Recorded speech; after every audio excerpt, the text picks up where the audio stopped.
ఈ ఉదయం దేవుని వాగ్దానం. నీకు వాగ్దానం ఇచ్చిన దేవుడు నమ్మదగినవాడు, నిన్ను విడువడు, ఎడబాయడు. ప్రైజ్ ది లార్డ్ అండి. Good morning. అందరు బాగున్నారా? ఉదయకాల సమయంలో అందరికీ ప్రత్యేకమైన శుభములు తెలియజేస్తూ ఉన్నాను. దేవుడు మిమ్మల్ని, మీ కుటుంబాలను దీవించి సకల సమృద్ధి చేత ఆశీర్వదించును గాక. చాలా అద్భుతంగా ప్రతి ఉదయం దేవుడు మనల్ని నడిపిస్తూ ఉన్నారు కదండి. ఆయన మాటల ద్వారా మనం ఎంతగానో దీవించబడుతున్నాం. ఆయన మాటలు మనల్ని ఎంతగానో చెడు జీవితంలో నుండి దేవుడు తన మాటల ద్వారా మంచి జీవితంలోనికి, మంచి నడవడిలోనికి మనల్ని నడిపిస్తూ మన జీవితాలను క్షేమాభివృద్ధిలోనికి నడిపిస్తూ ఉన్నారు. ఈ ఉదయం కూడా ఆలస్యం చేయకుండా దేవుని మాటల్ని అందరం కలిసి ధ్యానిద్దాం. దేవుని మాటలు ఖచ్చితంగా మనం పట్టుకొని ఆ మాటల ప్రకారం మనం జీవించడం ప్రారంభిస్తే అద్భుతంగా మన జీవితాలు ఉంటాయండి. చాలామంది వినే వరకే ఉంటారు, కానీ జీవితంలో దాన్ని పాటించని వారిగా ఉంటారు. అలా ఉండడానికి వీల్లేదు. ఉదయకాల సమయంలో దేవుని మాటల్ని పట్టుకొని ముందుకు సాగుదాం, అలానే జీవిద్దాం. ఈ ఉదయం పరిశుద్ధాత్మ దేవుడు మనందరితో మాట్లాడుతున్న తన అద్భుతకరమైన మాటలు సామెతల గ్రంథము 10వ అధ్యాయము 1వ వచనం. జ్ఞానము గల కుమారుడు తండ్రిని సంతోషపరచును. ఆమేన్. దేవుని నామానికి మహిమ కలుగును గాక. జ్ఞానము గల కుమారుడు తండ్రిని సంతోషపరుస్తాడు. ఈ రోజున తండ్రిని సంతోషపరుస్తున్నారా? చాలామంది జీవితాలు ఎలా ఉన్నాయంటే చెప్తే అర్థం చేసుకొని జీవితాలు. జ్ఞానము లేదని కాదు, జ్ఞానం ఉంది. ఏది మంచో ఏది చెడో అర్థం చేసుకునే మనసు మాత్రము లేదు. మంచిని చెడుని ఎప్పటికి కూడా ఆలోచించి మనం ముందుకు వెళ్ళినప్పుడు మన జీవితాలు అద్భుతకరంగా ఉంటాయి. చూడండి, తప్పిపోయిన కుమారుడు తండ్రి విషయంలో ఎంతగానో తండ్రిని దుఃఖపరిచాడు కదా. తండ్రి చెప్పాడు, వద్దు నాన్న, నన్ను వదిలిపెట్టి వెళ్ళకు అని కదా. నీ జీవితం ఇది కాదు అని ఎన్నోసార్లు మాట్లాడినా కానీ తండ్రిని విడిచి వెళ్ళిన తర్వాత తన జీవితం ఏంటో తనకు అర్థమైంది కదండి. కానీ ఈ ఉదయకాల సమయంలో మనం అలా ఉండడానికి వీల్లేదు. అంతా నష్టపోయిన తర్వాత, అంతా చేజారిపోయిన తర్వాత, మన జీవితాలు అన్నిటిని చూసిన తర్వాత ఏడవడం కాదండి.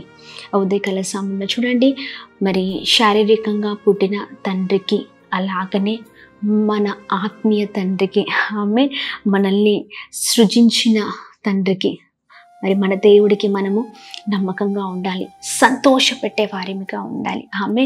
మన ప్రవర్తన, మన మాట తీరు, మనం ఉంటున్న విధానం, మన జీవితం ఒక ప్రత్యేకింపబడిన రీతిలో ఉన్నప్పుడు నిజముగా వారు సంతోషపడతారు. దేవుని నామానికి మహిమ కలుగును గాక. దేవుని ఆయాసపరిచే వారిగా కాదు, లేకపోతే మనకు జన్మనిచ్చిన తల్లిదండ్రులను ఆయాసపరిచేవారిగా కాదు, కానీ ఒక ప్రత్యేకింపబడిన జీవితాలతో మనం ముందుకు సాగుదాం. దేవుడు ఏదైతే వద్దంటున్నారో వాటిని విడిచిపెడతాం. దేవునికి ఏది ఇష్టమో అది మనము ఇష్టంగా చేసుకుని ముందుకు సాగుదామండి. ఎందుకంటే దేవుడు మన మంచిని ఆలోచించే దేవుడై ఉన్నారు, మన క్షేమాన్ని ఆలోచించే దేవుడై ఉన్నారు, మనకు మేలు చేసే దేవుడై ఉన్నారు.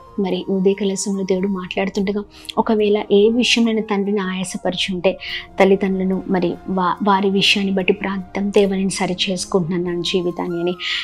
ఒకవేళ ఆత్మీయ జీవితంలో క్రైస్తవుడు ముందుకు సాగేటప్పుడు దేవుణ్ణి ఎన్నో విషయాల్లో ఆయాసపరిచి ఉంటాం కదా. ప్రార్థిద్దాం, దేవుని క్షమించండి, నా జీవితం ఇంకెప్పుడు అలా ఉంటుంది, నీకు ఇష్టకరమైన బ్రతుకుండాలని ప్రార్థన పూర్వకంగా ముందుకు సాగుతూ ప్రార్థన చేద్దాం. ప్రార్థిద్దామా? ప్రార్థన. అద్భుతమైన తండ్రి, చక్కని మాటల ద్వారా ఉదయకాల సమయంలో మమ్మల్ని బలపరుస్తున్నందుకు స్తోత్రం అయా. జ్ఞానము కలిగిన కుమారుడు తండ్రిని సంతోషపరచునని మాట్లాడుతున్నావు. అందుని బట్టి మీకు స్తోత్రం అయ్యా. మా జీవితం మీకు మహిమకరంగా ఉండును గాక అయా. ఇదిగోండి, మా జీవితం ద్వారా మీ నామం మహిమపరచబడాలి. మా మాటలు, మా చేతలు, మా పనులు అయా, మా అలవాట్లు అన్నీ కూడా మీకు మహిమను తీసుకొచ్చే విధంగా ఉండాలి. ప్రాముఖ్యంగా అయా, ఇదిగోండి, మా తల్లిదండ్రులకు మంచి పేరును తీసుకొచ్చే వారిగా ఉండాలి. మంచి నడవడి మాకు దయచండి. భయభక్తులు కలిగిన జీవితం దయచండి. తెలిసి తెలియక ఏ తప్పులు చేసినా మమ్మల్ని క్షమించండి. మా నడవడిని మేము మార్చుకుంటున్నాం, మీరు మాకు సహాయం చేయండి. ఉన్నతమైన స్థితిలో ఉంచండి. ప్రతి ఆటంకాలపైన విజయం దయచండి అయ్యా. ప్రతి ఒక్కరు ఎంతమందితో ఉదయకాల సమయం మాటలు వింటున్నారు, ప్రతి ఒక్కరి జీవితాల్లో ప్రభా మీ మాటల్ని స్థిరపరచమని వేడుకుంటున్నాం. వేడుకుంటున్నాం. మంచి భయము భక్తి కలిగి అయా ఇదిగోండి జ్ఞానము కలిగిన కుమారుడిగా మీ నామాన్ని మహిమపరిచే వారిగా ఉందుము కాక. ప్రతి ఒక్కరిపైన మీ ప్రత్యక్షత ఉంచండి, ప్రతి విషయంలో కృప చూపించండి. ఎంతమంది అనారోగ్య స్థితిలో ఉన్నారో మంచి ఆరోగ్యాన్ని క్షేమాన్ని కలుగచేయండి. గొప్పవారగును కాక, గొప్ప స్థితిలో ఉందరు కాక, ఉన్నతమైన ఆరోగ్యాన్ని క్షేమాన్ని కలగచేస్తూ బ్లెస్ చేయమని అందరినీ మీ చేతులకు అప్పగిస్తూ అయా ఎంతమంది అనారోగ్య పరిస్థితుల్లో ఉన్నారో అందరికీ మీరు తోడుగా ఉండండి. Birthdays, marriage days, special event celebrate చేసుకున్న వారందరి పట్ల మీ దయ, మీ కృప, మీ కనికరం మెండుగా కుమ్మరిస్తూ బ్లెస్ చేయమని యేసునామమున అడుగుతున్నాం తండ్రి. ఆమేన్, ఆమేన్, ఆమేన్. అందరికీ praise the Lord. God bless you. దేవుడు మిమ్మల్ని మీ కుటుంబాలను దీవించి సకల సమృద్ధి చేత ఆశీర్వదించును గాక. ఆమేన్.